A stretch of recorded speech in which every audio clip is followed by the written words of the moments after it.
Pinhi ng panahon ni Lomisio Maria Corpus.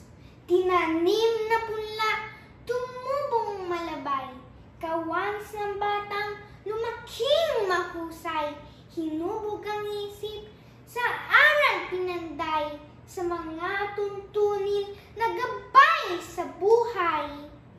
Dahil ng ugali, tapat na sangkalan, hiyas na pamana ng ating magulang, salamin ng dangal at wastong timbangan, doon inuuri ang palso't mainam.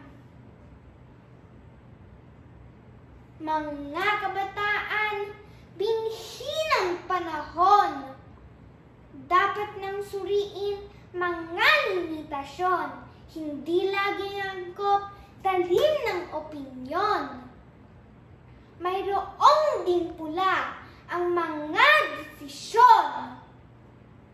Kay sarap sa bayan, awit ng pagbabago, huwag lamang limutin puso ng Pilipino, matalas ang isip at kahit moderno, yagap ang kulturang bigay ng ninuno.